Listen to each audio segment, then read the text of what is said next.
In this episode, I sit down with Franco Vescovi, the founder and owner of Bishop Rotary and Vatican Studios. Franco started tattooing as a teenager and has since dedicated his life to tattooing, both as an artist and a machine builder. He's had a massive influence on the modern era of tattooing and has really helped push the industry forward with his machines. I personally use Bishop machines, and I know many of you who are watching do as well. They're fantastic machines, and if you haven't tried one yet, I highly recommend it. You can follow Franco on Instagram. It's at Franco_Vescovi. My name is Jake Berry, and this is The Fine Line.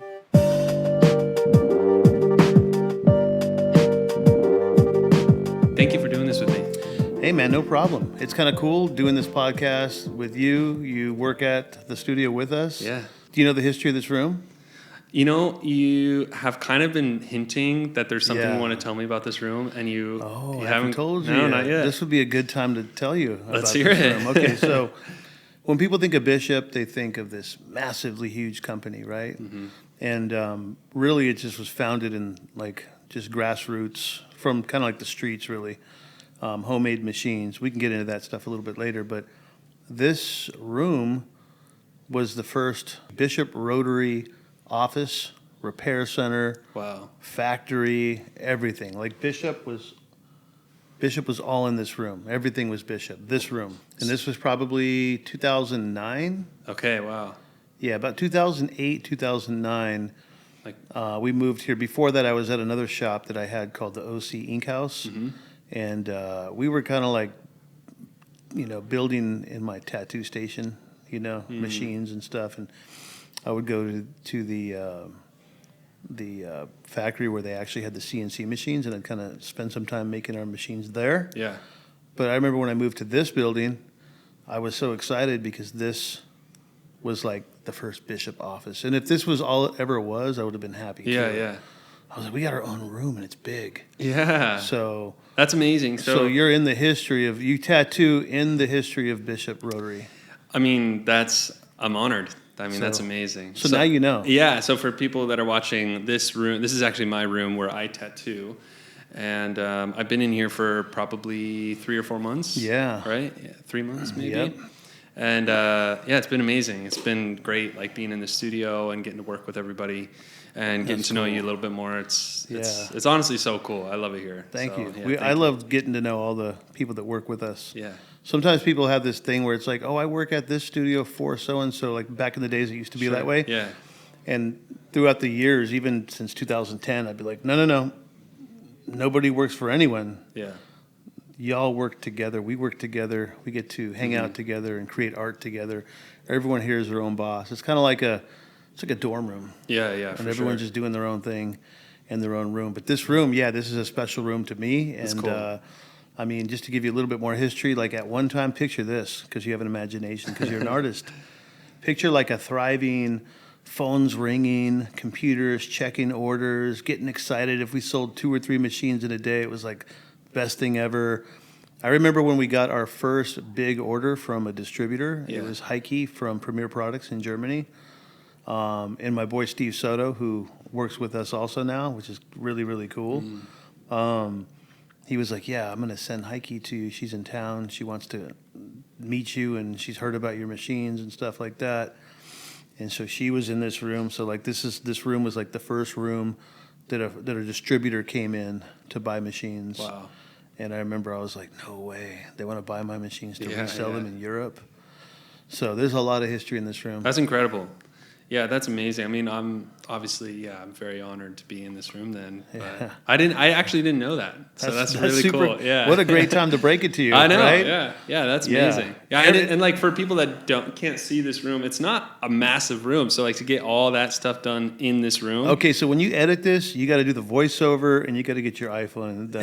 We can't just leave it to their imagination. I know, for sure. And the reason why is it's actually pretty small. It is. It's big for tattooing. But imagine a full-on company and just having people in here. Yeah. There was about 7 of us in here at any given time. Wow, that's crazy. Wow. We were cramped. Yeah, that's incredible. Yeah, it was pretty cool. So let's talk about the start let's go way back. So at what point did you feel like, okay, tattooing is for me, I want to get into this whole, was it art? Were you an artist, or was it the tattoo culture? What got you into it? So I think what got me into tattooing, I've always been into art. Since I was a kid, I always did art. 4, 5, 6 years old, as early as I could remember. I was fascinated with drawing and, just doing artwork. And throughout the years, I always thought, what am I going to do for my career? Like, Yeah. I can't really see myself working a 9 to 5. Right. I can't see myself working for anybody. Like, I come from a family of entrepreneurs, and even and they weren't like successful entrepreneurs. Like, my grandpa owned like a Big O tire store in Albuquerque, New Mexico, and my dad drove limousines and sold limousines and stuff. But they all worked for themselves. So Yeah. I was always used to like the men in my family, doing their own thing. Sure. So I think that kind of came normal to me. But then it was scary because like art was always like the starving artist. You would hear about that Yeah. term because it's definitely true back then. And I think in some ways tattooing saved a lot of artists. Yeah. Tattooing took care of a lot of artists that were starving and kind of Right. gave them a career. But for me, it was like, what am I going to do? I was Right. doing graphic design, anything. I was like an art slut. Like whatever you wanted, I would do. I was doing murals Yeah. at colleges, murals in people's homes, just whatever. I had a business card at one time, and it literally said anything and everything related to art. It was like Wow. graphic design, murals, tattoo design, you name it. Do you think that people should be more like that still? I feel like you see a lot of artists now that are. I think I remember when my mom taught me something. She's like, Leonardo da Vinci, for example, he wasn't just a painter. Right. Michelangelo. These people weren't just one thing. They were like painters, sculptors, inventors, businessmen. They were poets. They were just creative people. So I kind of look at it like, we live in a world nowadays, especially because the industry slowed down, is you do have to kind of sell yourself. Right. And to me, that means maybe pick up a couple of other things in the realm of art. Like it could be someone that's just tattooed their whole life and times are slow now. They might want to pick up painting Right. and selling prints, or they might want to pick up offering murals, to businesses and things like that, or design work, Yeah. But I'm a fan of, like, if you're an artist, try to stay within that realm. Sadly, I've seen artists that go from tattooing to just quitting because it's been so slow that they Right. end up taking a day job, somewhere like a restaurant or UPS. But that's still cool, too, because you got to do whatever you can do to pay the bills. But I would just challenge those people. It's like, before you make that decision, like, don't forget who you are. You're an artist. Right. So don't allow fear to take you out of the world of art. Right. Like, still try to do something else. Still try to do another offering. Because now we're in a day and age where it wasn't always the case where you had to sell yourself as a tattoo artist. I mean, let's be honest. We got spoiled. Yeah. There was a lot of decades where all you had to do was be a tattoo artist and sit in the shop, and people would flood you. Yeah. And it was like people just took advantage of that. Like, it's always going to be this way. Like, all I got to do is show up to work. Right. Yeah. We've talked about this before, where there was an era of rock star tattoo artists, Yeah. and I feel like now you're starting to see maybe artists start to bring in and implement more sales tactics, trying to like figure out how to brand themselves in a different way, and just like not be afraid to like really market yourself. You know what I mean? Yeah. And like I feel like there's almost a little bit of shame in that when tattoo artists feel like they have to market themselves a little bit more.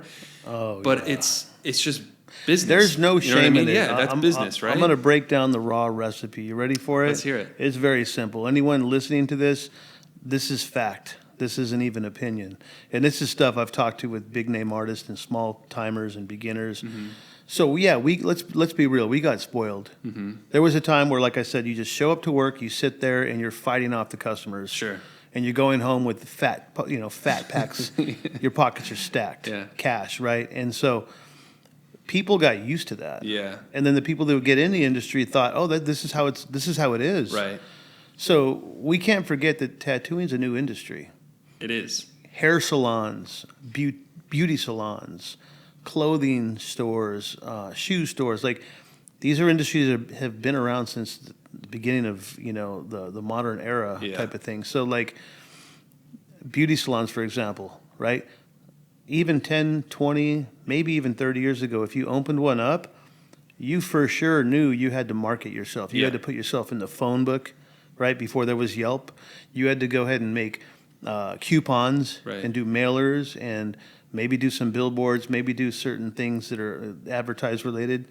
or advertisement related, and so that was normal. Like Right. so, even 20 years ago, if you opened up a hair salon, you would never just open it up, cocky, sit back and be like, okay, I opened up a hair salon. Everyone's going to flood us. Sure. We're going to have so much business. We can charge whatever we want. Yeah. No one's going to freaking say no, right? It was never like that. So the only thing that's really happened is times have changed for the tattoo artist. Now it's kind of finally caught up. Mm-hmm. Now there's officially maybe too many tattoo artists, or maybe not even too many tattoo artists, because there might not be too many beauticians. There might not be too many nail stylists, right? It's caught up to the point where now there's a lot of tattoo artists, a lot of studios, and now people have to market themselves. Mm-hmm. And that's just so foreign to artists nowadays. For sure. And I think what's also foreign is considering that you are a brand as well as a tattoo artist. You're not just a tattoo artist. I mean, that's really how I think of it, is like there's a million shirts that you can buy, right? So many different brands, so many different options. But people choose specific brands because they know them, they're familiar with them, you know what I mean? There's something that brand stands for, or whatever it is. But I feel like tattoo artists need to tap into that a little bit more. 10, 15 years ago, if you had the opportunity to reach as many people as we do now on social media and all that stuff, and just put in a little bit of work, people would be like, yeah, let me have that. You know what I mean? It's You're telling me I don't have to spend $20,000 on a TV commercial and put my name in the newspaper. It's for free in your pocket, and you just post some videos, and it's a lot of work, but it's like free advertisement and free marketing. And the problem with that is people look at things differently. So people look at things according to how they were, like what they subscribe to. Like people look at anything in life. It doesn't have to be tattoo related, but people look at things either half empty or half full. Potatoes. Right. Everyone has a different view of everything they look at. So in the realm of marketing yourself as a tattoo artist, there's a lot of people that, I don't want to do that, or what the fuck? I don't want to do that stuff. It's like, no, you have to. And here's the thing. You guys shouldn't be complaining about algorithms and this and that, because it's almost like complaining that, oh, God, Mom, are you really serving us lobster again with filet mignon? Like, we've had that twice this week. And can you maybe throw some caviar on that thing just to make it a little different? 100%. And if somebody from the old days would hear that, they grew up poor, they'd be like, what the fuck's wrong with you? Right. You're complaining about this and that? I'll give you an example. When I opened up my first studio, it was called OC Ink House, and we opened it up in 2002. Well, I'm one of the few people that actually had a commercial. Oh, really? And there was a few shops at the time. I remember Sick Dogs. They had a commercial. Crazy. And there was a production crew that came down and sold us on these commercials, and it was like 10, 11 grand, I remember. And it was a certain amount of commercials played at a certain time in our area. And I remember people would say, oh, dude, I saw your commercial. It was so cool. Wow. Dude, you guys were on TV, right? This is before social media, really. This is like maybe before MySpace even, or maybe around the same time. But it was like there was no opportunity to fucking market yourself on a phone while you're taking a shit. Yeah. Or you're in a bathtub. Like, for us, it was like, call the production company, have them come down. Yeah. Let's get our makeup and our fancy wear on, and let's make this a big deal, right? Yeah. And it was like cameras this big, right? Crew, boom mics, like old fashioned style. Yeah. And it was like, oh, dude, we're gonna advertise, right? That was a lot of work, right? That was a lot of production to do that stuff, and it was very expensive, like you said, 10, 11 grand for that. Right. And I don't even know if we ever got the ROI from that, but I say that to say, if I'm coming from that era, which I am, and I hear someone complaining about, oh, dude, I got to do videos on Instagram and this, and that, I'm like, motherfucker, that's free. What are you complaining about, dude? It's never been easier to put your content out online. Right. Like I said, while you're taking a shit, right, in between tattoos, when you're absolutely doing nothing, laying in bed and you can't go to sleep, you could make commercials like we did in 2002. When you put it like that, it's very humbling, because like even myself, I slack at it. You know what I mean? And like we all do, everyone does. But it's like, because it seems like a chore and a hassle. But when you put it like that, it's actually so simple. And I wonder, like, what is that's like stopping us from just doing something that simple? I'll tell you what it is. It's like anything. When you get used to something being a certain way, like going back to my analogy about eating, steak and lobster, like. Right. if that's all I ever knew, and I didn't know any poor people, and I didn't know that most people don't eat steak and lobster every night, I would for sure complain. I'd be like, why are we eating steak and lobster again? Like, yeah. And so is it my fault because I don't know any better? Right. No, someone couldn't really look at me and say I'm stuck up or I'm this or that because I'm complaining about what I'm eating. If they choose to look deeper, they would say, oh, it's weird. It's not even his fault. Right. Like he actually was locked up in a mansion his whole life, and like he just doesn't know any better. Like he doesn't know that people would kill for that meal. So in the same way, a lot of artists, they just don't know how it used to be. They just aren't aware. They can't draw a contrast and they can't compare to anything. So all they see is social media. And are there people on social media that are just silly? For sure. Like corny? For sure. But that doesn't mean you have to be. Right. So yeah. So I think that in general, it's like if somebody doesn't, and I've heard people do this, like I will not put myself out there on social media. I don't give a shit. Right. I'd rather starve. Well, then starve. It's like, this is easy. Advertise yourself, become a character. That's the one thing too. It's like, there's certain people I see online and at first glance, people might say, oh, they're kind of corny. But I would say, no, they become a character, right? Like Dennis Rodman, when he first started, dyeing his hair different colors, getting tattoos and stuff like that. It was like, that made him stand out. Right. He would have never been as famous. He was a dope rebounder. Yeah. Always. But he became a famous person. Yeah, totally. There's famous basketball players Right. and there's famous people. Yeah. Because he stood out. Right. And so, sometimes you have to just become a character. I also think like the common denominator between all the people that seem to get any sort of progress on social media and obviously I always say that with like social media only matters if it converts to sales, right? That like having followers doesn't matter, but having engagement and having people that are interested in what you're doing, that matters, right? Yeah. So, but if you see anyone who has progressed and has gotten that business from social media or whatever, the common denominator between all those people is always just they kept going, right? So it's They like never stopped. It's not even like that they have something great to offer. Yeah. A lot of the times it's like nothing new. It's just that they keep doing it and they don't stop. And like those are the people that seem to... And that's easy. Right, yeah, just keep doing it. Right. I remember Gary Vee said that. He was one of the first people, and I devoured lots of Gary Vee content, and it's really helped and stuff. And I come from a world of trying to be a perfectionist, like, I can't release this until it's perfect. Same. And if you go to my Instagram, I do a lot more tattoos that's on there, but I'm just like so picky. Oh, the camera wasn't right. There was a glare. I'd rather not put it up because it's not perfect. But Gary and Vee, there's value in that as well. Yeah. But there's a balance. But stay tuned. I'm having a new Instagram remake. Oh, yeah? I'm remodeling my page. But like Gary Vee talks a lot about just create content, create content. I know a guy that I just met maybe a couple weeks ago. If you saw this guy, he doesn't look like someone that would create content. He's an old school artist, a little rough and rugged looking. Doesn't have like a crazy wild personality like you would think, like some content creators. But he tells me, ever since I started making TikTok videos every day, I'm slammed. Yeah. I'm slammed. Exactly. And I was like, that's a perfect example of the people that say, oh, I'm too good for that stuff. But here's what I was going to say earlier. It's just people have to understand that we're just in a day and age where we're just like the salons. We're just like the beauty parlors where we're at a point in our industry where we have to now advertise. And people aren't used to this. And I've talked about this with Aaron De La Vedova, one of my favorite artists and people.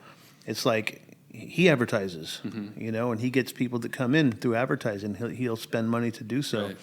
So another thing that people aren't doing is spending money to make money because they're just not used to it. Right. So the ones that are going to survive going forward into the future of tattooing, it's people that are willing to, and I get it, if you don't want to be a personality and put yourself on TikTok or Instagram or whatever, that's fine. But you better at least start spending money with Google, with Yelp, and any other type of way, because that's really the only way that the future artist is going to survive. If you haven't become a character, and when I say character, I'm not saying don't be true to yourself. Like, I believe that everyone's a character. Everyone just gets shy to let that inner child out. And everyone's got a character in them that's fun, especially artists. Right. Yeah. We're silly. Yeah. So when I say become a character, I'm actually saying be the goofball that you are with your kids and your homies that you grew up with and start recording that content. or you don't even have to say a word. Just start just painting a canvas and doing weird stuff or whatever. It's like do something. Yeah, just put something out there, because if people see your name for the 5th time that week and they're in the market for a tattoo and your work is good, they're going to go, oh, I've seen that guy so much. He must be somebody. Right. I'm going to call him. You've been in the tattoo industry for a long time. You've seen a lot of changes. So I'm sure that for you, this is just another change. But does this stand out to you, this time that we're in right now, as like one of the biggest? I've been waiting for it. Yeah. And anyone that's been tattooing, I mean, I've been tattooing for 32 years. Anyone that's been tattooing probably for over 20 years has, and when I say waiting for it, like not like we wanted it to come. No, it was more like, anticipation. How the fuck did we get away with this for another year? Right. Oh my God, how is it this fruitful for another year? Like are most artists, just to give context, are most artists that you talk to these days noticing a shift in in demand and? Yeah. So what I've noticed, and I talk to artists from all around the world just from what we do with Bishop. So my perspective is worldwide. Yeah. I'm talking to, Mako from Italy. I'm talking to people in Japan and all around the world, and it's the same. It's actually crazy to think that it's the same thing everywhere. Wow. And what it is there's, I think for me, what I've noticed is there's a slowdown for sure. So there's some artists that are just not getting any work. Wow. And then the second piece is there's artists that were normally booked for like a year, Right. that they're now booked for 6 months, and they're tripping. And then you got artists that are booked for, they were booked for 3 months, and now they're booked for like 2 weeks, Right. and they're tripping. Right. They're like, wow, like when you're booked for 6 months, you can just kick back sometimes and just not care, and maybe call in, go hang out with your kids for the day or something. But if you're booked for 6 months and now you're now booked for 2 weeks, it's a little bit scarier. So this is all unprecedented in your experience. So like, It's definitely unprecedented, and the question I hear is this going to remain? yeah, what do you think? So I think that it's going to remain. If you want my opinion, and I could be wrong, but again, my opinion's not my own. I mean I ask questions to people that come in the store, and so what I've noticed is there is kind of like 3 things that are happening at once.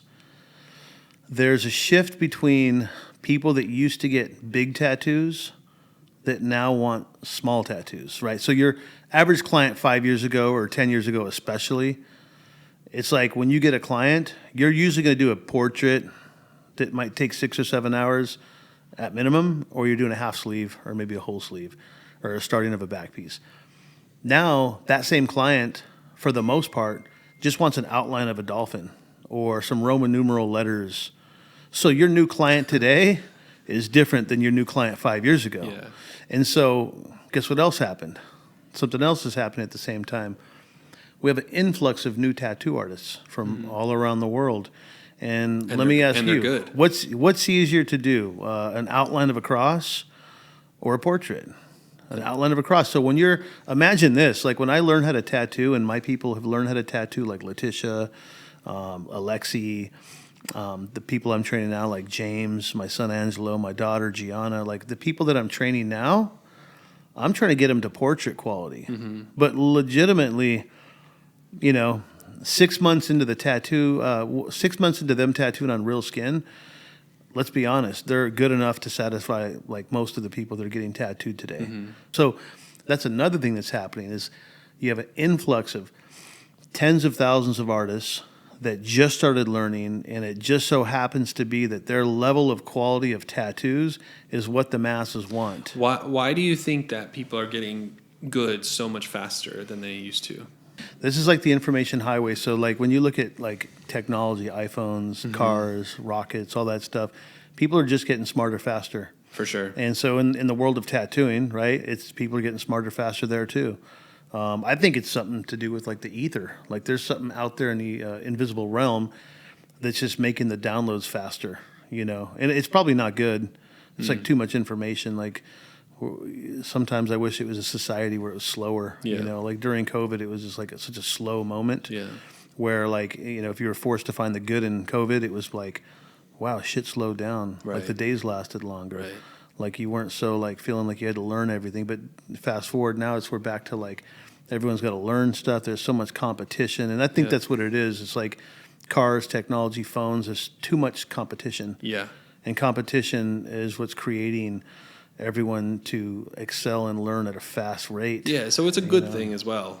Yeah, yeah. And it's not just in tattooing. That's the thing. It's like people are like, oh, what's going on with the tattoo industry? Why are people getting good so fast? Right. I'm like, it's all around the world, dude. It's every Interesting. industry. Yeah, people are just leveling up so fast these days. Like, Fast. yeah. I mean, because of competition. Right. And tattooing's a world of competition now. Yeah. You do great portraits, Jake. Thank you, sir. You have to like stand out. You gotta when you're doing portraits, you can't slack. Right. And the reason why you can't slack is because if you do, you know someone else is gonna swoop up that client. Yeah, sure.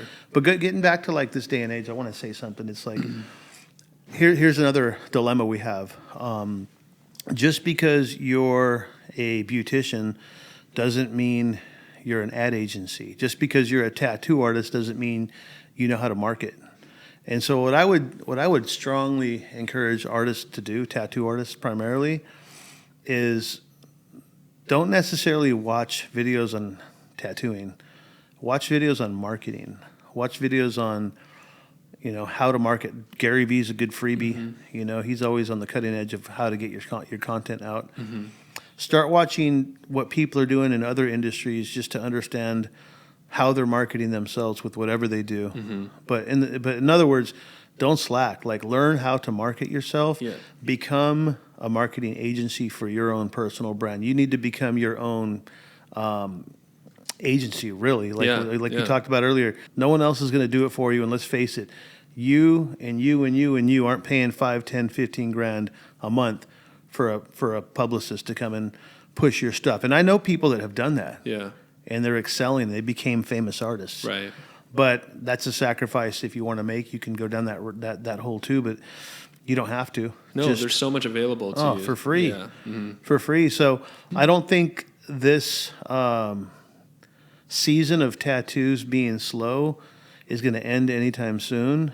I think that there's going to be like a reckoning where is there people that don't really belong in the industry? For sure. Like people that don't give a fuck about tattooing or anything and it's strictly money. Like I was drawn to the raw expression of what tattoos were and are.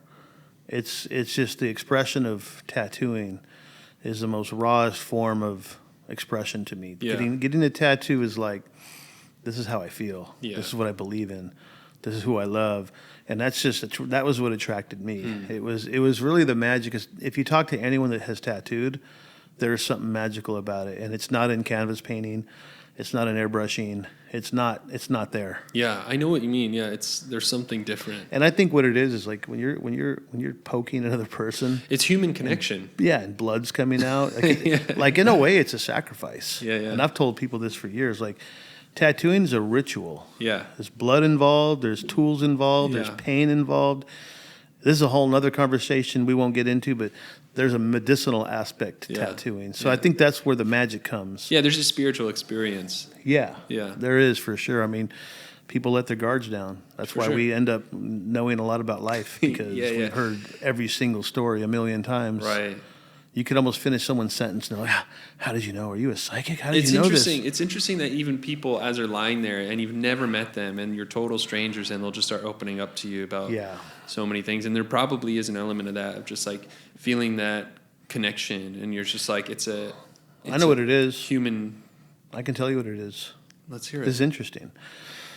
So I discovered it. I discovered this along with a lot of people have discovered this. Yeah. If you've been tattooing long enough and you're able to use discernment and perceive every session, you'll discover what I've discovered, which is when you're tattooing somebody, they have to let their guard down. Right. In order for you to tattoo them. It's almost sexual. It's a very intimate thing if you think about it. There's a lot of trust involved. Like, think about this. Like, you're going to give your body to somebody that might be a stranger, or you could barely kind of know them, or maybe you've gotten tattooed by them many times. But nonetheless, it's the same sort of recipe. You're going in, you have to let your guard down. And why? Because you have to trust that artist. You have to trust that they're going to put something on your body that you're going to like forever. So imagine the amount of trust that person has to give the artist. Well, what happens with that? When you're giving somebody that much trust, you have to let your guard down and become vulnerable to give that trust away. So it's almost like, I picture like this guard coming down for trust to come out, and they don't put that guard back up throughout that whole session. Yeah. That's why you're hearing about their divorces. That's why you're hearing about, how maybe someone in their family passed away and tragically, or you're hearing about, issues and problems they're having. Right. And then you as an artist have heard those stories 100 different ways. So you're able to give them some feedback that oftentimes are like, how the fuck did you know that? Yeah. That's actually how it ended. Right. And you're like, oh, I've heard that story like 100 times. Right. And I've triangulated that it only ends in certain ways. Yeah. And based upon everything you said, Right. I figured it probably ended that way because it did for so many other people. Yeah. And that's the cool part about tattooing Yeah, is it's amazing. you end up being a therapist. And I always say to people, like, sure, you can tattoo with your headphones on if that's like what you really need. But I would say that if you really want to be a change maker in the world and you really want to make a difference in the world and you're a tattoo artist, it's actually a pretty significant position. Yeah, you're also kind of missing out a little bit, for yourself, because I find even as an artist, I really walk away from some sessions feeling like, wow, that was amazing. You know what I mean? Yeah. I feel a certain way coming out of that, not just them, so. There's gems out there, Yeah, for sure. And I like to learn. Yeah, me too. I like to ask questions, but like you asked me earlier, what drew me into getting into tattooing, and I said like that raw expression of what tattoos is, like it was never the money for me, and so like it was like if people get involved in tattooing just for the money, I do believe there's a spirit of tattooing, there's a spirit of everything, right? And it's like it's just not rewarding. Like there's so many other gems and jewels that are in the tattoo industry as you become a tattoo artist. And so when I got involved in the tattooing, I don't want to say there wasn't a culture, but it was just starting. Like the culture of tattooing was just starting. Like the stigma, and I think there's a stigma attached to a culture, and that's what kind of makes our culture cool.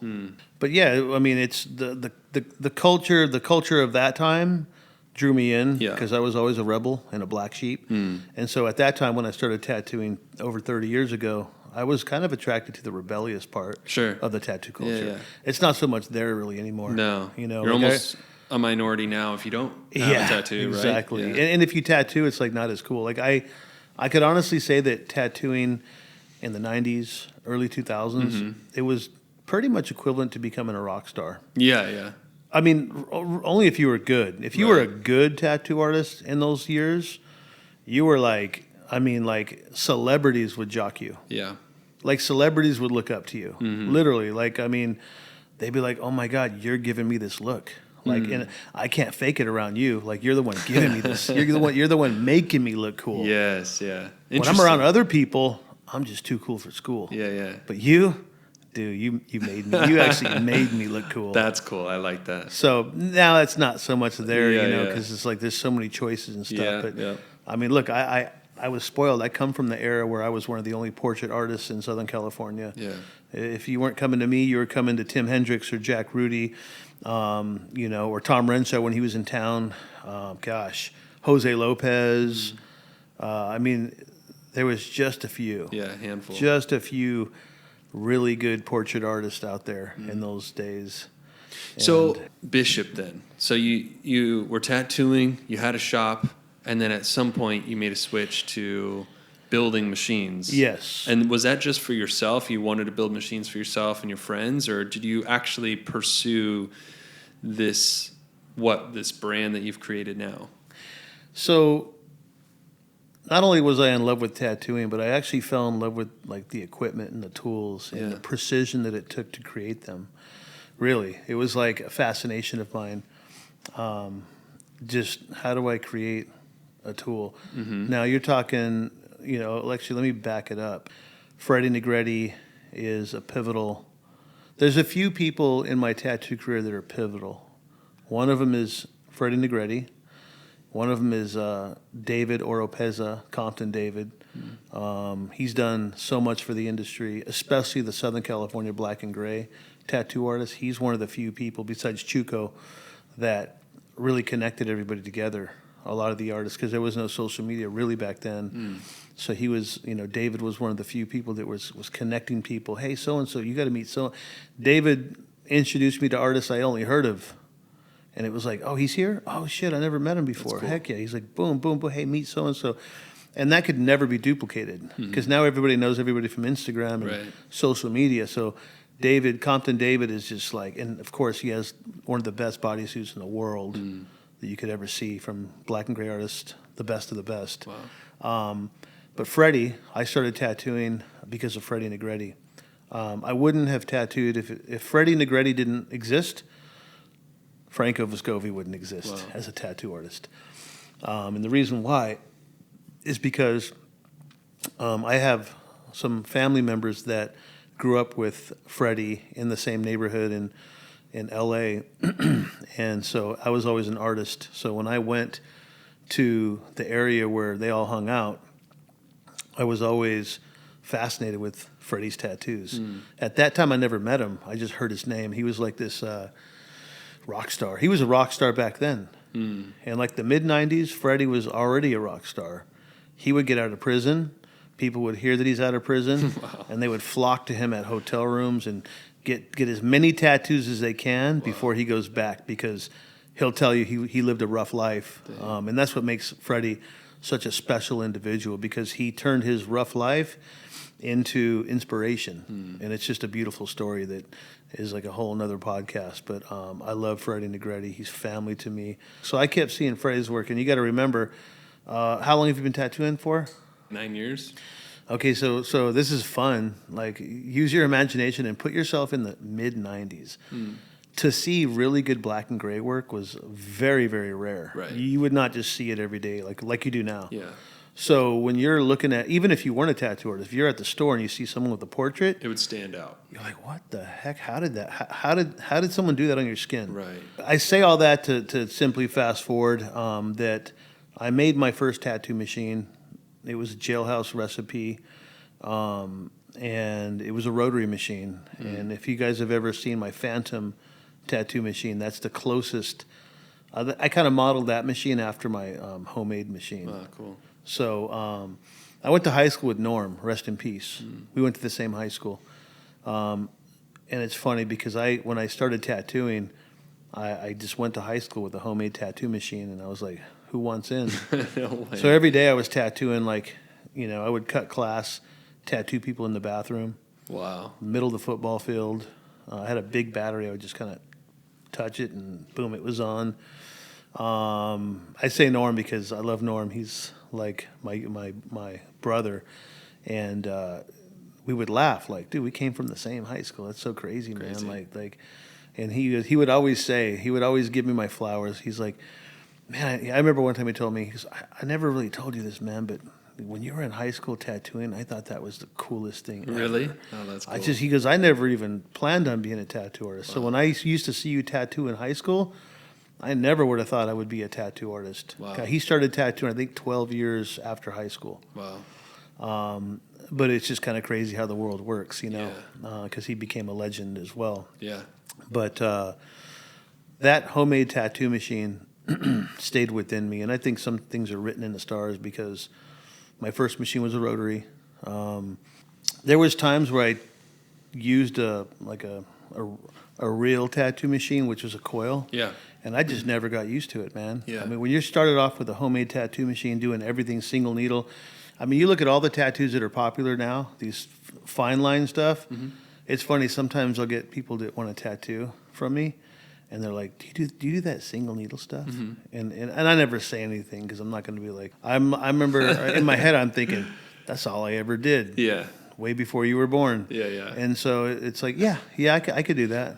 So that's kind of like this sort of transition that I started looking around. There wasn't a lot of rotary machines on the market, and they certainly weren't popular. I would venture to say during those days, 98% of the world was using coils. Wow. Minimum, maybe 99. One of the first machines I got was a Revolution tattoo machine by Spalding Rogers. That was one of the very first tattoo supply companies, besides National Tattoo Supply. And, they were ahead of their time for sure. The Revolution was a pretty cool machine. If you guys have used my V6, it's very similar. The V6 was just more of a practical way to do that. But big shout out to Revolution and to Swash Drive. I like the Swash Drive. It was a little bit different. It served a great purpose for me just because it was a rotary and it had that consistent hit. And it was just, I remember in 2003, 2004, 2005, going to the conventions, Inkslinger's Ball, and I'm using, the Swash Drive, and people are like, what the fuck is that? Really? Like, I'm like, it's a rotary. What's a rotary machine? Right. Like, and people don't really realize this. Like, now we live in a world where everyone uses rotaries for the most part. The whole battle between rotary and coil is the dumbest fucking thing I've ever heard. It's like the most immature thing. It's like people fighting over Android versus iPhone. It's like, who gives a fuck? Yeah. There's better things to worry about in the world. For sure. Do I like coil machines? Absolutely. Do I use them? No. Yeah. Do I like Model Ts? Fuck yeah. But I don't have one. I don't use it. I don't drive it. Like, there's just became this sort of war between who uses this and who uses that. Yeah. And it really doesn't even matter. Right. I want to see your work. Right. I want to see how your work heals. I always felt the same way. Like, I don't care what it is. Like, how you get there doesn't matter as long as it heals well. Yeah. And it's good work. Yeah. And I always thought as well, like, if there's a norm, right, and it's like everyone does this thing and you're supposed to do this thing, but there's one person doing it differently and their work is like so good, I'm going to listen to them. I don't care what anyone else says. And that's exactly it. This is something that's hopefully will be written in the history books of tattooing, which was when I first started pushing rotaries, the only reason why people listened was because I was winning contests. I was picking up first place trophies at Inkslinger's Ball and different conventions, and at that time I was hardcore into tattooing every single day. I had to kind of take a seat and take a step back for about a decade, dedicating my time to making machines and tattoo equipment. Yeah. Which I don't regret, but as an artist, it was kind of like, I could really only sneak in 1 or 2 tattoos a week. Meanwhile, my peers are tattooing, every day, and just becoming these awesome artists and stuff. Guys like Carlos Torres and Jose Lopez and stuff, and Tim Hendricks and Chuy Quintanar. List goes on and on. I'm like, there was part of me that was jealous, like, damn, they get to tattoo every day. I want that. Right. But I don't regret it. Like I said, it was a great pivot for me. Now I'm tattooing more and more. But like back then, I was pushing, rotary machines, and I was, I must have sold a few hundred Swash Drives. Wow. And it was like, whoa, you just did that sleeve with that? Right. And so that was really the sell point. It was not just me as an artist. It was me doing fine line portraiture, black and gray, winning contests, earning the respect from my peers, and them going, dang, if you did that with that, maybe I need to get one. Yeah. And I did discover a jewel. I did discover that rotaries were more consistent. They didn't fluctuate. If the electricity was bad in the building, it was the same hit every time. The torque and tension didn't change because there's sparks and because the capacitor's out. And all these things that the coil machines, like these problems that coil machines still have to this day, didn't exist with rotary machines.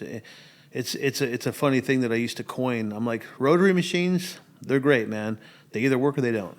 If it turns on, it's going to do the same thing as it did yesterday. Yeah. If it doesn't turn on, you might need a new one. Yeah. That's it. Yeah. And I can respect that. So yeah, I've chucked tattoo machines at the wall because there's nothing worse than when you're using a coil and it's perfect and you're pulling lines and everything's flawless and buttery, and all of a sudden it goes and it won't stop. Yeah. And no matter what you do, and look, I've been schooled by Rick Walters. I've been schooled by the best of the best on how. I mean, I used to take my machines all the way to Long Beach to have Rick Walters service, and Creeper. Rest in peace, Creeper, one of my hardcore mentors and friends. I remember it was Creeper that I used to go down to his spot in Anaheim. Creeper was a beautiful soul. You just had to know him. He wouldn't say a fucking word to you. You would think that he hated you sometimes I would think he was going to stab me. It was just like, here's the money, tune my machines, and I'm out. And one time I was there, and he was like looking at me, and he goes, you know, I can show you how to do this yourself, so you don't got to keep coming down here. Really? And I was like, no way, because he even back then he was a legendary builder. Yeah. You know, if you have a creeper machine out there, like, keep it. Wow. Like, that's a part of tattoo history. Wow. I was fortunate to do a Bishop Creeper coil machine back in the day. So if you have one of those, Wow. I might have a couple of frames left. If you guys want one, hit me up. That's cool. Because the money goes to support his wife. Nice. So I probably have, this is actually a good shout out. Again, rest in peace, Creeper, man. Like, he was an awesome person. He died from COVID and some complications from it. But yeah, I have about maybe 100 frames, not fully built machines, just Creeper frames, but they're a piece of history. 100% of those proceeds go directly to Laura, his wife. That's cool. Which I still am in contact with. So hit me up if you guys want one. But yeah, I remember him. He taught me how to tune them myself, and I learned how to tune them. And I would still end up throwing them up against the wall, because sometimes it was just like all 5 stars had to be aligned for it to work. Sure, yeah. And it was just like, what the heck, man? And then it could be just like the wall. It could be the electricity in the building, like dirty electricity. So you're like doing everything perfect on the machine, and it still won't work. But I also come from an era where I would use coil machines with a battery, like a big 9-volt, those big ones. Yeah. And that was like a little hack. That's crazy. Wow. Flawless. Fast forward, I got to the point where any rotary machine I was using, whether it be the permanent makeup one, the Revolution, the Swash Drive, it was like they all had things I liked, but they all kind of were missing something. And keep in mind, I'm tattooing every single day, so I'm not just this machine builder that's going to make a machine for any other reason. Like my original purpose to making machines, like Bishop, was basically a company for me, myself, and I. It was like, how could I make a machine that I want to use, my friends could use, and if I sell a couple just to support the habit of making these machines, I'm happy. Like, I was good on that. I mean, if anyone has an original machine that's signed 1 to 1,000, I'll buy it if you don't want it. I sometimes get lucky and people like, I heard you buy the original machines. First of all, don't sell it. But if times are tough, like, I'll buy it from you. And I'll know that if it's forged because I'm the one that wrote that.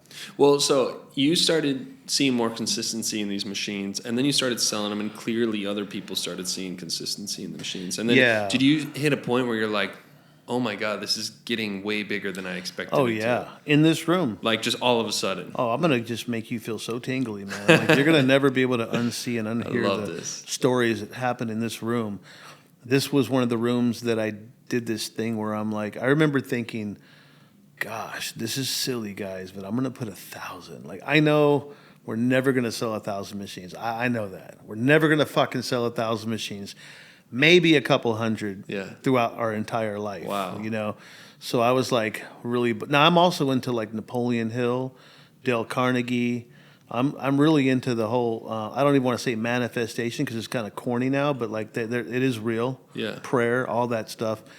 I've always been into that stuff, and I'm living proof that it works. But the thing with that is that I remember like going, if I write down 1,000, I'll probably sell 1,000, and that would be awesome. But what would I do? Because I literally put 1 out of 1,000. So like, how do I fix that? Right. So those are like pieces of art. That's cool. Really, it's almost like an artist proof. I would call it an artist proof more than anything. Yeah. So if you have a 1 to 1,000 original Bishop machine, you have an artist proof. That's pretty cool. So that was kind of like, but to answer your question, like, why did I make machines? It was like, I didn't know what I was doing. I've always been kind of like a wannabe engineer, tinkering with stuff. Yeah. Like I said, I cracked open a Walkman, the Sportman Walkman, and I took the motor out of that to make my first homemade machine. So realistically, I could honestly say I've been making tattoo machines, rotary tattoo machines, for over 32 years. Wow. I think in the first 3 years of my tattoo career on the streets, I probably made like 50. Wow. I would make them for other artists. That's cool. Other neighborhood artists. Yeah. Other gangster artists that were doing tattoos in their neighborhoods. I was making them machines. Wow. And they were good. Those would be worth something. I wish I could find one. That'd be cool. Sometimes I think, and I probably will do this. This would be fun. It's like maybe I'll make like a limited run of homemade machines, like I used to in the very beginning, and I'll sell them framed. Yeah. Like I wouldn't want people to use them. Yeah. But I'll make them. I think that would be kind of cool. That'd be What really do you think? cool. Yeah. You know, but that was it. It was like transferring that, making homemade machines, and I loved making machines. Every time I would make a machine or sharpen a needle, it was for some weird reason just so fun. Yeah. I remember geeking out for hours making machines, cutting metal, all that stuff. But just to fast forward, there was a time in about 2006 where I was like, I'm selling all these swash drives, and people like them, but I know how to make a better one. I could like literally combine all these things. I can combine my knowledge of making my own rotary machines, which was a direct drive, and taking little bits and pieces of any, machine out there. And like, I believe in, giving props to people and even Cheyenne, like people know that Cheyenne's a competitor of mine, but we're friends. When we see each other at conventions, we say hello. And they were a much bigger company than us at one time. And they were like funded heavily with family wealth. Oh, wow. And, they were just sort of like, they had a lot of money. They come from the permanent makeup industry. They pretty much, this is a cool story. Okay. You ready for it? Yeah. I love Cheyenne. I love Swash Drive. I get along with my competitors. I don't care. Like, we all were preaching the same. Some of us were preaching the same gospel. Sure. Just differently. Cheyenne wasn't really ran by a tattoo artist, so they didn't really have the respect in those days. So they were pushing their original machine, I think around 2007, like a year or so before I came out with mine. And there was a guy named Conrad, rest in peace, if you guys know Conrad. He legitimately was responsible for the success of Cheyenne in the tattoo world, the world of body art. And it was a mixture of Conrad and Boris. Boris needs no introduction. He's just an awesome tattoo artist, black and gray or color. So yeah, Conrad gave a machine to Boris. Boris was already winning awards doing killer color work. He was revered and still is as one of the best tattoo artists in the world. Back at that time in 2006, 2007, he was standing out like a motherfucker. He still stands out till this day. But back then he was blowing minds because people weren't doing that type of work. So, imagine, Boris is, and Boris, he should have gotten some stock into Cheyenne, because him and Conrad for giving him the machine, Boris for putting that machine on the map. It made people all over Europe. And for some reason, Europeans were always more open-minded than American tattoo artists. American tattoo artists till this day, they're some of them get super weird. Yeah. They just get weird. Like they feel like things have to be a certain way. Right. And in some ways they do, but in some ways they don't. Right. And if people are contradicting themselves, that's when it's kind of embarrassing for them. Sure.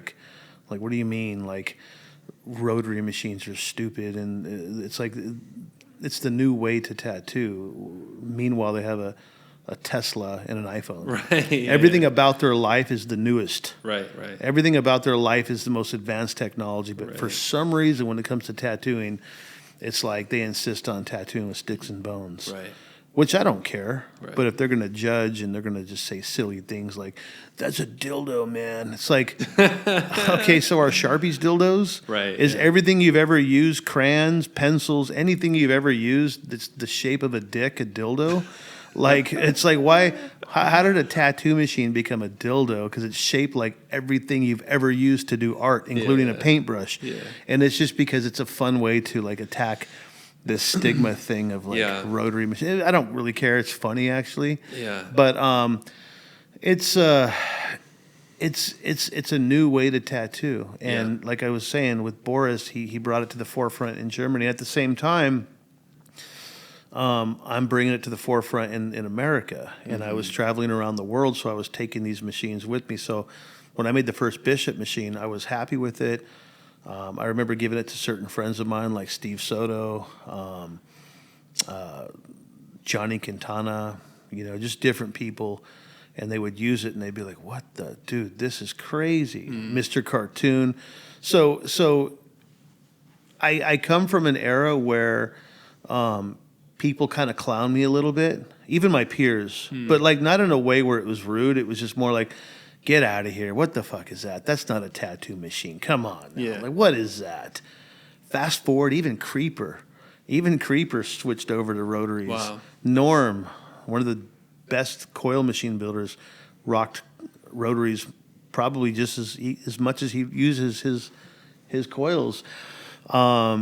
Even Juan Puente, one of my favorite artists in humans and coil builders, like he loves rotaries. So it was me as an artist really pushing these machines. It was me as an artist that earned the respect amongst my peers as an artist first and foremost, to get them to go, let me try it. Yeah. Like if this is working for you, I'm down to try it. Like if I sucked, I don't even think Bishops or maybe rotaries would have really ever took off. Like that was a time when I was really pushing rotaries, and anyone during that time, and hopefully I don't sound like I'm bragging about what I've done, but I do think it's important to know the history, and that's why I started off by giving flowers to like a competitor,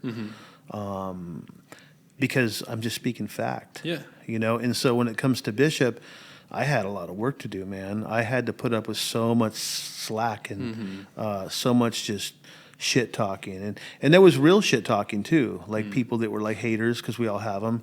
It's like, you see those machines Franco's making, that's bullshit, dude. Those aren't real machines, man. They're not coils. And I'm just like, I don't give a fuck what you guys say, because I know that if you used it, you would flip, you would freak out, because it would be the most consistent machine. It had perfect vertical movement. It had just the right amount of torque to do lines, to do shading, and also another thing too. Your tattoos normally wouldn't fade, because like with coils, a lot of times they would bog down. Sure. And you really wouldn't penetrate the skin as deep as you were a few seconds prior. Yeah. And next thing you know, they come back and it's like, wait, that's weird. How did that heal so much lighter? It's because for that 10 minutes, your machine was experiencing dirty electricity in the building, and it was bogging down so much. And every time a coil machine bogs down, it's less torque. And less torque means the needle doesn't go as deep in the skin as it should. Right. But with a rotary, it was consistent. If that machine's going around, if that motor turns 360 degree, the way it works, without getting too much into detail, it works the same as a coil. In a weird way, a rotary is a coil machine. It works with positive, negative. It works with copper windings. It works with magnets.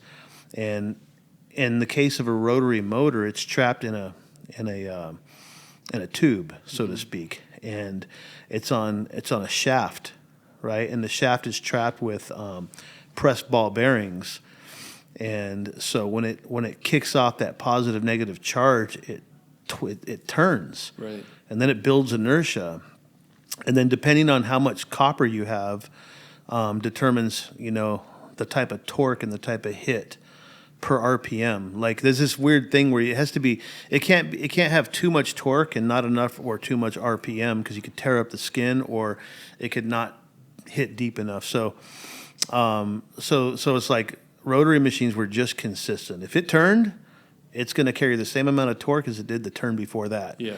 And you're tattooing at average between 7,000 and 9,000 RPMs a minute. The last thing you want is for those RPMs to fluctuate. They do not. They don't fluctuate.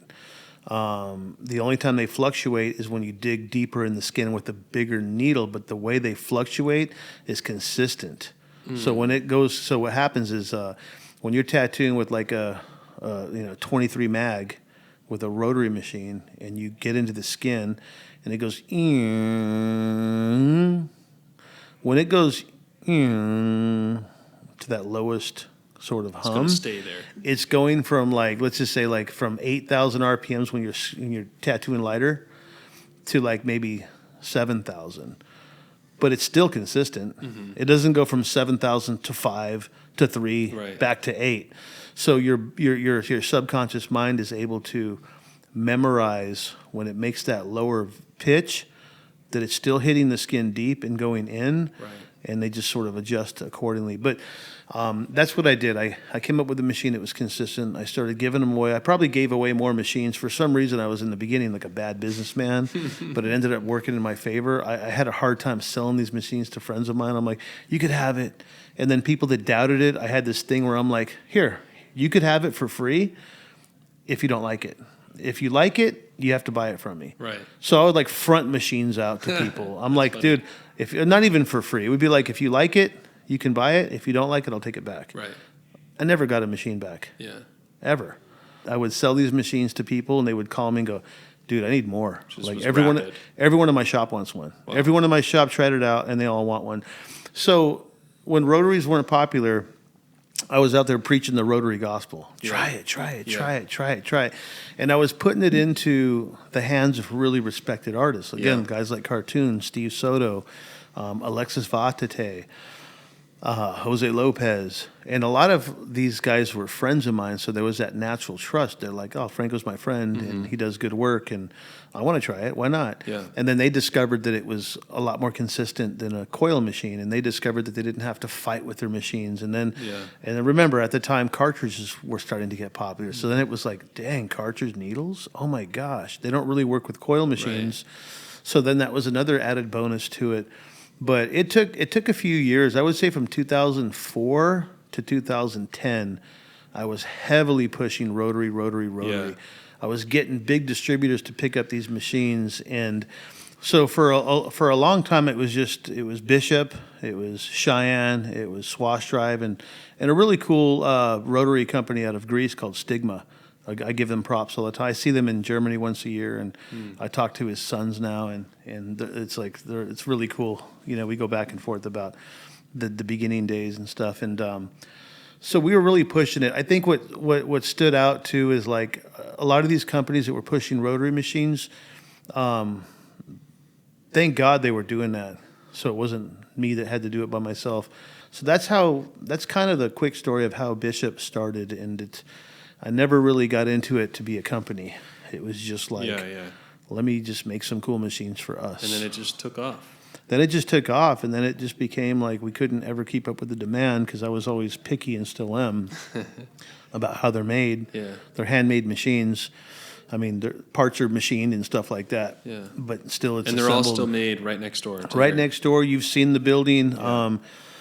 People sometimes come over and they're like, wow, we thought you would be so much bigger. Yeah. I mean, I think that like for where Bishop came from and where it's at now, it's crazy to see. Yeah.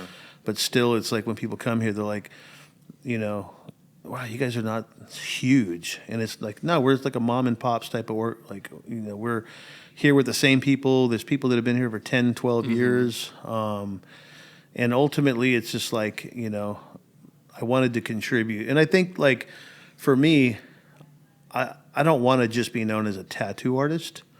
I would like to leave a legacy of something that inspires future generations. Yeah. And so for me, it's like creating art is cool, creating tattoos is cool, but creating tools and doing things that inspire future generations to me is a lot more exciting. Mm-hmm. So I want that to live on because like ultimately, Bishop is really a story of, you know, perseverance, really. So like a lot of people have gotten Bishop logos and machines tattooed on them. And, tons. And in the beginning when that would happen, I would always try to find these people. It was literally like a mission. Like I would tell James, like, dude, find out who did that. Yeah. Find out who got it.